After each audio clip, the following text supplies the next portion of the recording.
तो दोस्तों, सावन के महीने में मैं जहाँ से बिलोंग कर रखता हूँ, मैं राजसमंद ज़िले का रहने वाला हूँ। तो मेरे राजसमंद ज़िले में प्रसिद्ध मंदिर हैं प्राचीनतम, जिनमें से प्रभु श्री एकलिंग जी, जो राजसमंद और उदयपुर के बीच में है, और वहीं हमारे राजसमंद ज़िले के अंतर्गत परशुराम जी महादेव मंदिर, जो प्राचीनतम मंदिर है, और वो श्रद्धालुओं की वहाँ पर भी पूरे महीने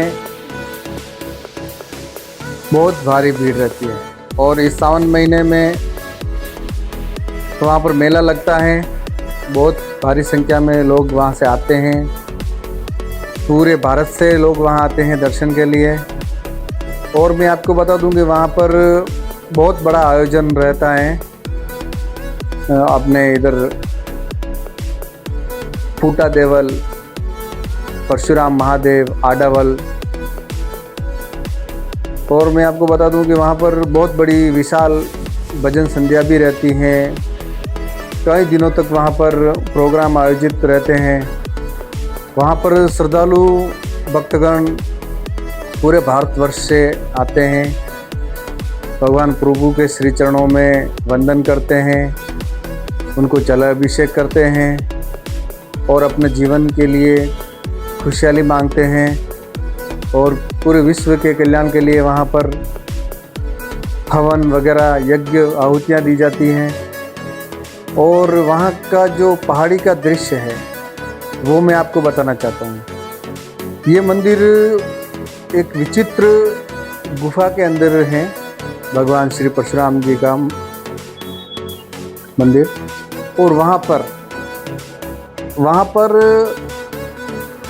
पूरे साल शिवलिंग के ऊपर जो जलाभिषेक होता है, वहाँ पर एक गौमुख बना हुआ है, जो प्राकृतिक रूप से बना हुआ है, किसी ने वहाँ पर बनाया नहीं है। ये वहाँ की विशेषता है। और वो एक प्राकट्य स्थल है, वहाँ पर भी भगवान श्री परशुराम जी प्रकट हुए हैं। वहाँ पर किसी ने वहाँ स्थापना नहीं की है। और वहाँ का सबसे बड़ा यही चमत्कार है कि वहाँ पर जो बारिश के समय में नहीं, बारिश के समय में तो वहाँ पर झरने वगैरह बहुत सारे संख्या में है, तो वहाँ पर पूरा झरने वगैरह चालू ही रहते हैं। लेकिन गर्मी के दिनों में जहाँ बरसात वगैरह नहीं होती है, फिर भी वहाँ से गौमुख से उनके ऊपर जलाभिषेक होता रहता है। ये वहाँ की बहुत ही बड़ी विशेषता है मंदिर की। और मैं आपको बताना चाहता हूँ कि ये प्रसिद्ध मंदिर है राजसमंद ज़िले का, जो कुंभलगढ़ क्षेत्र के अंतर्गत आता है, जहाँ से नज़दीक में केलवाड़ा पड़ता है। और मैं आपको बता दूँ कि ये राजसमंद ज़िले के और उदयपुर दोनों तरफ से यहाँ से आ सकते हैं। और अभी का जो वहाँ का नज़ारा है, उन बड़े बड़े पहाड़ों के बीच में उनकी सौंदर्यमय झलक, प्रकृति का बहुत ही सौंदर्य और श्रृंगारमय रूप जो अपन कहते हैं ना, तो प्रकृति बहुत ही सुंदर है, भौतिक और सांस्कृतिक। वहाँ पर आपको जाने के बाद में ऐसा अनुभव होता है कि हम सच में कहीं एक ऐसी जगह आ गए हैं जहाँ पर बहुत ही बड़ा जीवन को सुख मिलता है, शांति मिलती है और चित्त को शांत रखने वाली जगह है। वहाँ पर दर्शन करने के बाद में वहाँ से श्रद्धालुओं का वापस आने का मन नहीं होता है। ऐसी मनोरम दृश्य है और मनोरम जगह है वहाँ पर। और वहाँ पर एक बार आप कोई नहीं गए हैं तो दर्शन के लिए अवश्य जाएं, क्योंकि वहाँ पर आपको तकरीबन 4 किलोमीटर के आसपास तो आपको चलना पड़ेगा, क्योंकि वो पहाड़ी के बीच में है। तो वहाँ पर कुछ दूरी पर ही पार्किंग की व्यवस्था है। मंदिर तक कोई भी साधन की व्यवस्था नहीं है वहाँ ले जाने के लिए। और लेकिन वहाँ पर आपको बहुत ही बड़ा आनंद आएगा। और अगर कोई नहीं गया है तो मेरा यही सुझाव है कि एक बार आप वहाँ जाकर के दर्शन करके आइए। आपको बहुत अच्छा लगेगा। हर हर महादेव, जय शिव शंकर भोलेनाथ आपके जीवन में खुशियाँ भरे, आपके जीवन को सुखमय बनाए। नमस्कार दोस्तों, ओम नमः शिवाय, जय शिव शंकर भोलेनाथ की जय। आज का वीडियो का टॉपिक है सावन का महीना हिंदू धर्म के लिए क्यों प्रसिद्ध है, तो इस पर हम जानकारी प्राप्त करेंगे। सावन का महीना भगवान शिव जी का महीना माना जाता है। पूरा महीना लोग आध्यात्मिक, बौद्धिक और मानसिक रूप से भगवान शिव की पूजा करते हैं, व्रत करते हैं, कथाएं करते हैं और विभिन्न प्रकार के मिष्टान वगैरह ये भगवान को भोग लगाते हैं और अपने मन की इच्छाएं व्यक्त करते हैं। भगवान से अपने जीवन में खुशहाली मांगते हैं, धन धान्य से परिपूर्ण जीवन हो, इसके लिए कामना करते हैं। और इसके पीछे का कारण ये है कि जो सावन का महीना है, पौराणिक कथाओं के आधार पर कहा जाता है कि सावन के महीने में ही माता पार्वती ने व्रत किए थे शिव जी से, तो उनका विवाह हुआ था। तो इसके चलते सावन के महीने में जो कुंवारे लड़के और लड़कियां होते हैं वो शिव जी का व्रत करते हैं, पूजा पाठ करते हैं अपने अच्छे वर के लिए, उनको अच्छा वर मिले और उनका जीवन एक सफल और सुखमय जीवन हो।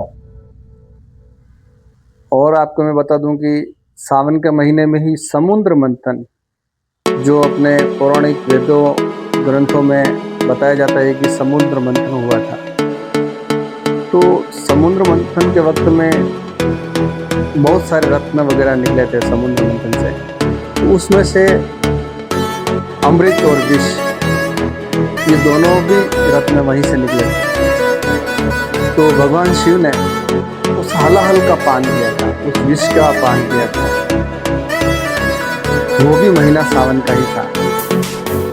और सावन का महीना ऋषि मुनियों, योगी, उनके लिए भक्ति का, आध्यात्मिक और शक्ति प्राप्त करने का एक सुगम और जो मनोरम दृश्य प्रदान करता है। प्रकृति अपने सौंदर्य के रूप में होती है, तो भक्ति वगैरह करने के लिए ये महीना आध्यात्मिक तौर पर सबसे बढ़िया और अच्छा माना जाता है, क्योंकि मन को शांत रखना ये तभी संभव होता है जब प्रकृति अपना साथ लेती है। और मैं आपको बता दूं कि सावन का महीने में जो लोग व्रत रखते हैं, उपासना करते हैं भगवान भोलेनाथ की, वो सोमवार को सावन के सोमवार करते हैं। सोमवार की व्रत कथाएं वगैरह बताई गई हैं। और मैं आपको बता दूं कि सावन के महीने में भगवान शिव शंकर को जलाभिषेक का बहुत महत्वपूर्ण बताया गया है कि शिव जी को जलाभिषेक करना कितना महत्वपूर्ण है। कहा जाता है कि भगवान भोलेनाथ सिर्फ एक लोटा जल में प्रसन्न हो जाते हैं, इसलिए जलाभिषेक का बहुत महत्वपूर्ण है इसमें। और मैं आपको बता दूं कि इस महीने में आध्यात्मिक ऊर्जा इतनी मिलती है, मतलब भरपूर मात्रा में आध्यात्मिक ऊर्जा रहती है पूरे महीने। तो इसमें आपको शक्तियाँ अर्जित करने के लिए, योग साधना करने के लिए ये काफ़ी उपयुक्त महीना माना जाता है। ये पूरा महीना बारिश का महीना कहा जाता है। इस महीने से बारिश की शुरुआत हो जाती है। सावन की रिमझिम बारिश बहुत ही मनमोहक होती है। और सावन के महीने में प्रकृति का सौंदर्य, पुलकित सौंदर्य, इतना अच्छा सौंदर्य रहता है कि मतलब वो अपने पूरे श्रृंगार के रूप में सज धज कर तैयार रहती है। तो मैं आपको सावन महीने के बारे में, भगवान भोलेनाथ अपने भक्तों के मन की इच्छा को जल्द पूरी करते हैं। कहा जाता है कि इस महीने में भगवान भोलेनाथ से जो भी अपने मन की बातें बताते हैं और मन से जो मांगते हैं, वो भोलेनाथ बहुत जल्दी उनकी मन की इच्छाएं पूरी करते हैं। इस महीने में मतलब पूरे भारतवर्ष में सभी शिवालयों पर मंदिरों को सजाया जाता है, दान पुण्य धर्म किए जाते हैं और भोलेनाथ की जो पूजा अर्चना की जाती है पूरे महीने बड़े धूमधाम से। और सभी शिवालयों को मतलब प्रकाशमय रोशनी से सजाया जाता है और वहाँ पर आने वाले श्रद्धालुओं को, जो श्रद्धालु वहाँ पर दर्शन के लिए आते हैं विभिन्न जगहों पर, जहाँ पर बड़े भगवान भोलेनाथ के मंदिर हैं, जो अपने वेदों में पुराणों में उनका वर्णन है, जैसे कि अपने अंबरनाथ है, महाकाल है, ज्योतिर्लिंग है, त्र्यंबकेश्वर महादेव हैं और ऋषिकेश के अंदर जो भगवान का मंदिर है, हरिद्वार है। तो जितने भी बड़े बड़े जो धार्मिक स्थल हैं वहाँ पर श्रद्धालुओं की भारी संख्या में इस महीने में भीड़ रहती है। और मैं आपको बता दूं कि सावन के महीने में कावड़ का जो दृश्य है मनोरम, कावड़ का बहुत ही बड़ा महत्व बताया गया है। भगवान को जलाभिषेक करने के लिए भक्तगण मतलब दूर दूर से कावड़े लेकर के भगवान के जलाभिषेक के लिए जल लेकर आते हैं विभिन्न जगहों में। तो उसका भी बहुत महत्व बताया गया है। और कावड़ यात्रा जो करते हैं उनको, कावड़ियों को हरिद्वार, ऋषिकेश, वहाँ की भाषा में उनको भोला कहा जाता है। भोला शिव शंकर का ही नाम है और महादेव, शिव शंकर, भोलेनाथ, ये सब उन्हीं परमपिता परमेश्वर के नाम है। तो वहाँ पर कावड़ियों को कावड़िया नहीं कहा जाता है, उनको सिर्फ भोला कहा जाता है। तो भोला का भोला भक्त, भोले भंडारी के भोले भक्त। तो लोग कावड़ यात्रा वालों के लिए रास्ते में बहुत सी सुविधाएं उपलब्ध करवाते हैं। कोई हॉस्पिटल की सुविधा उपलब्ध कराता है, कोई उनके नाश्ते की व्यवस्था करवाता है, तो कोई लोग उनके भोजन वगैरह की व्यवस्था करवाता है। तो इस तरीके से लोग बाग श्रद्धा में इतने चरम सीमा पर डूबे हुए रहते हैं लोग कि बस इस महीने में पूरा लोग एक सात्विक जीवन व्यतीत करते हैं।